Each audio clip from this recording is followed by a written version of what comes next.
Hey guys, I just wanted to take a second to ask that if you gain any valuable insight from this episode, that you please share and leave a review. We truly appreciate all the support and would love your help to spread the word. Enjoy the episode. Welcome back to the Jeff Fenster Show for another segment of Lessons Learned, where we're going to recap the top 5 takeaways on willing your way through with Mason Sawyer. Number 1, hard work beats talent. Fast forward, I later became a skills trainer. Like I'd work with high school and college players, like basketball skill development. I developed a passion for that. And dude, like, it's honestly like 90% a scam. It really is. Like parents, players, you don't need a basketball trainer. You really, honest to God, don't. I mean, it helps. Sure. But you just got to work your ass off. And I remember I became a high school basketball coach. I'll never forget it, dude. I told my team, I'm like, hey, school starts at 7:30 a.m. I'm like, hey, I'll be here every morning at 6 a.m. You guys can shoot. You can get shots up. You can lift. Because that's what I'm doing. I'm lifting. That's what I was doing. So if you guys want to come in and join me, please do. Dude, no one showed up. No one. No, they didn't. And it was as a head basketball coach, before our season started, I'm like, we're screwed. Like, the head coach can't be the hardest working guy in the program. Like, we're done. It was the most frustrating thing, dude. There's no secret formula. There's really not. You have to work your ass off.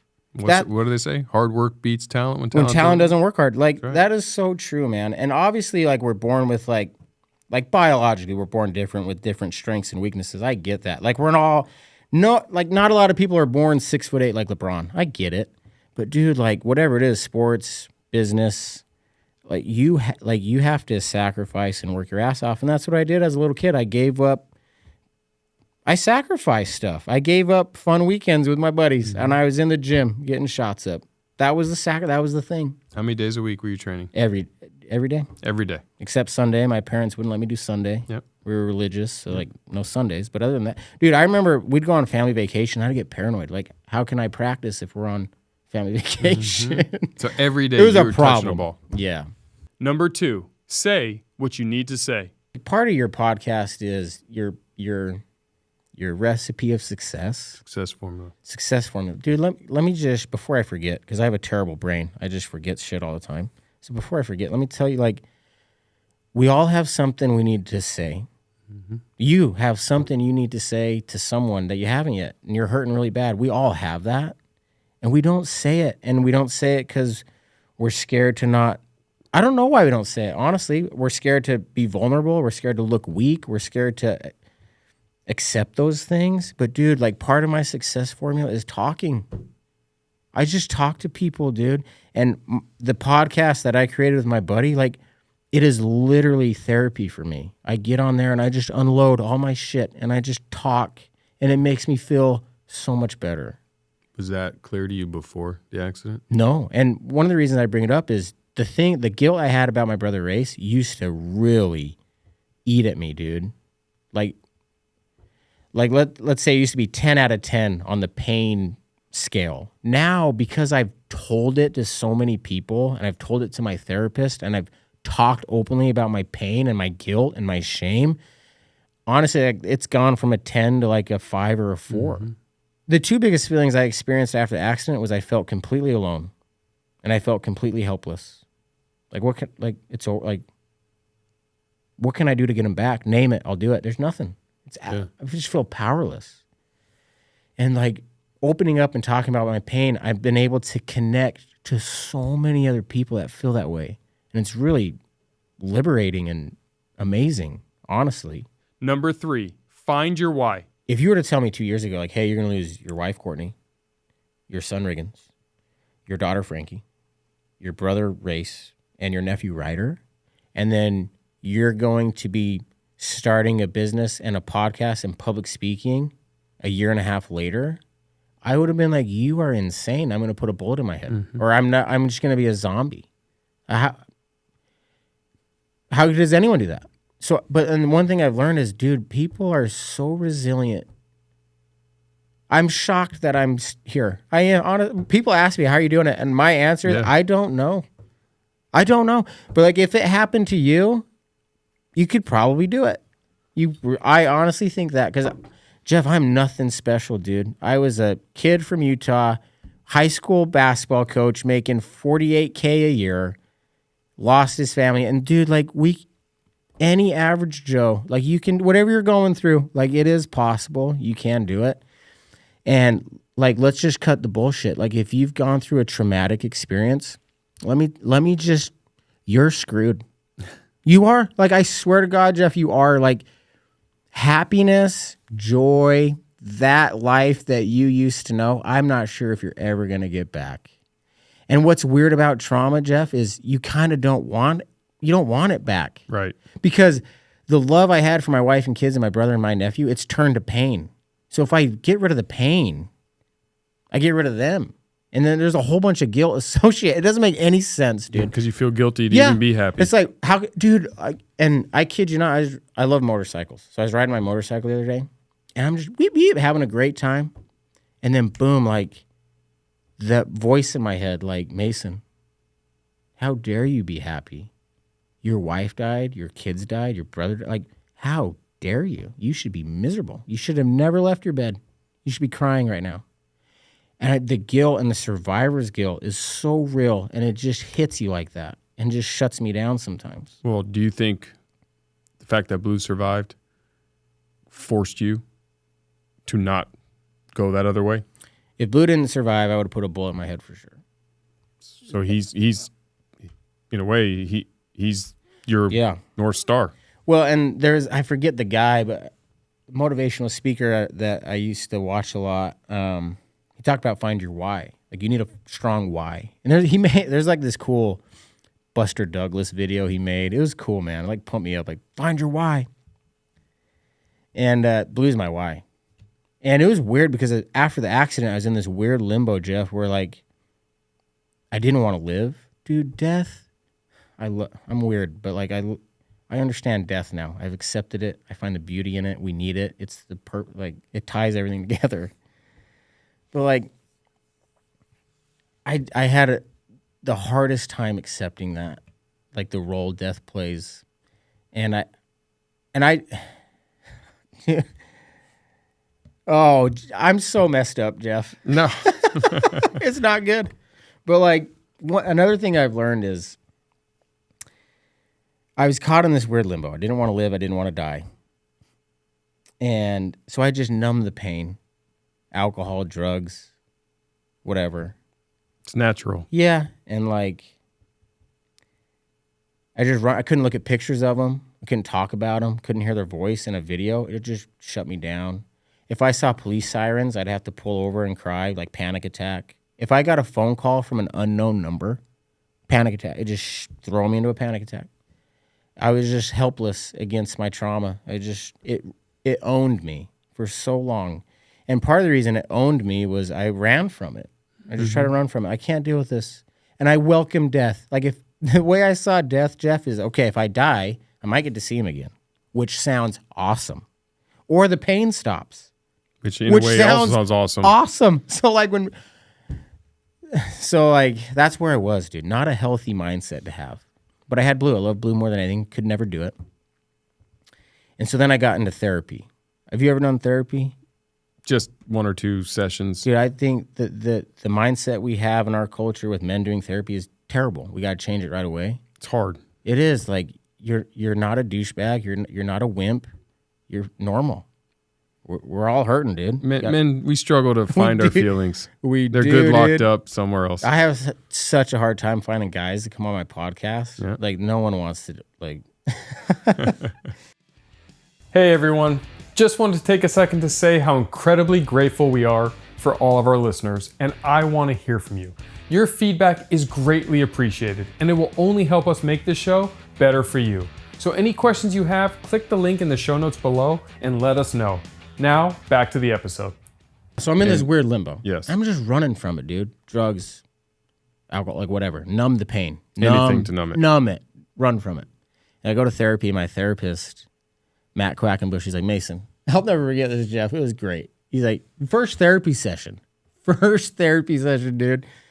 He's like, Mace, he's like, I wouldn't blame you if you took your own life. He's like, I don't think anyone would. And I'm like, it's an interesting thing for a therapist. I'll do it, man. Like, you think I'm playing? Like, I'm like, what? And then he said, he's like, I wouldn't blame you. He's like, but you know what, Mason? He said, this car accident is not about you, and it's not about Blue. I'm like, this? Like, who is? Like, I was getting pissed off. You just wanted to hit him. Like, and like everything I learned about basketball and teamwork, like the whole thing, it just came flooding back when he said this. But he's like, Mason, like, you could do that, but he's like, you have an opportunity. It's like, you have an opportunity that very few people have. He's like, he said, Mason, if you want, you can help so many people. He's like, it's not about you and Blue. It's about 7 billion other people that you now have this weird opportunity. You get to help them. And then he said, I'll never forget this. He said, Mason, tomorrow, someone's going to lose a spouse. Someone's going to lose a son or a daughter. Someone's going to lose a brother or a sister. Someone's going to lose a niece or a nephew. You can help all of them. And then he said, Mason, tell me some of the things you're feeling, like some of your emotions. I said, I feel helpless. I feel powerless. I named a bunch of other ones. And he said, yeah, he's like, so many people feel like that. You are not alone. He's like, you can help so many people. And he said, and he explained it to me. He's like, Mason, like, you think opportunity comes from good things, like hard work or things kind of line up and you get this opportunity. He's like, Mason, it's not how life works at all. These opportunities can come from the worst situations. And they usually do. And that's what he said. And he's like, Mason, what you have here, as bad as it is and as unfair as it is, you have an opportunity. Number 4, smile at death. I remember I came across this quote, Marcus Aurelius quote, that says, when death smiles at you, all a man can do is smile back. It's a great quote. And it, like, hit me. And I realized, like, death's been laughing at me, smiling at me for a year as I've been running away from it. And, like, therapy and other things and my desire to want to help people made me turn around and smile back at death. And, like, all right, bring it on. Like, you thought taking my family away would cripple me? Like, actually, no. Like, you screwed up, fate. You should have never done this to me because I'm going to make something great from this. Yep. I'm going to help so many people that you're going to rue the day that you took my family. And that's kind of been my mindset from stoicism is like, life's not fair. It's brutal.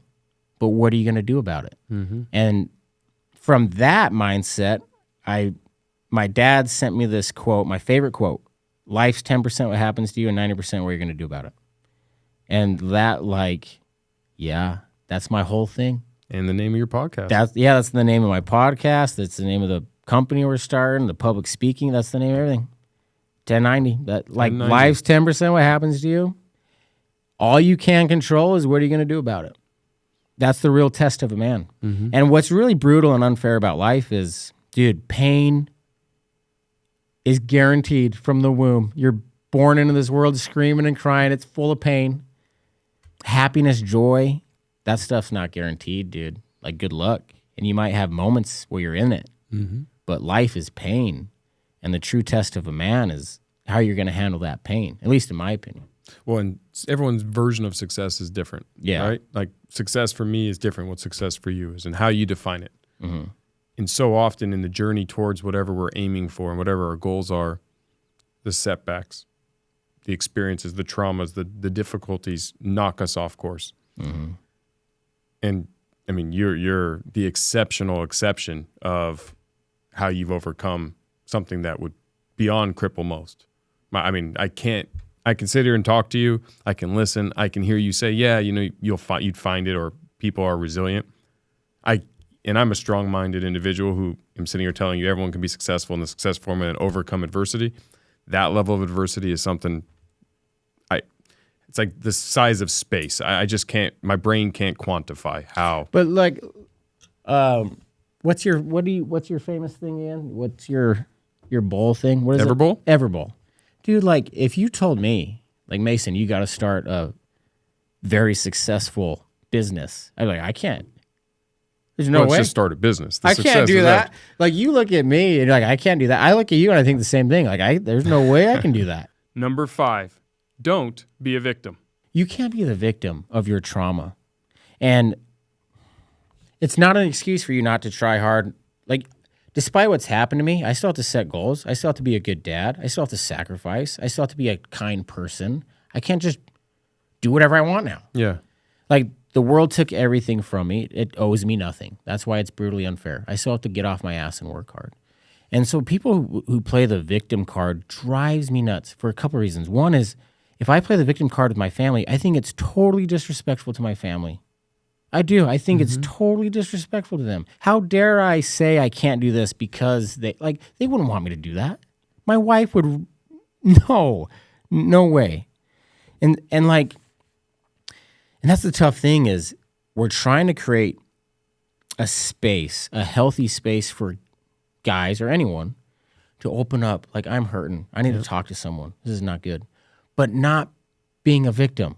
And it's a weird yin and a yang. Like, where's that balance? Because we don't want to be the victim, but we also need to express our pain. And so it's a hard, like, teeter-totter to balance that being out. vulnerable and victim are different. Yeah. And dude, like... It's hard. That's a hard line. Yeah, why is it so hard? Because victim is easier.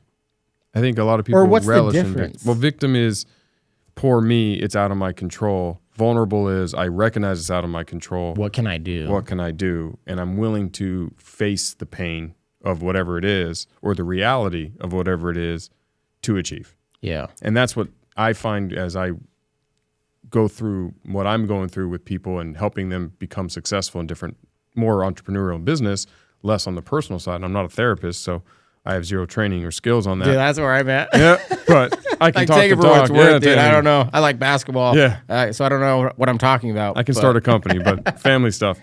Yeah, dude. But I hate the whole victim thing. But it plays both ways. No, yeah. Oh, I can't do this because I can't do this because I can't do. And it's like, listen, dude. Like, you can't get a job, do all this stuff, and then when it comes like crunch time for you to deliver, you're like, oh, my family died. Like, no, like no. You took the job. You said you could do it. You got to get it done. Yeah. And that's like, that stuff like drives me nuts, dude. Well, I speak to entrepreneurship classes in college, and I try to explain to them that in every movie that you like, the hero has to almost die or the town, or it has to almost fail because they have to persevere through it. That storm has to happen so we can win in the end.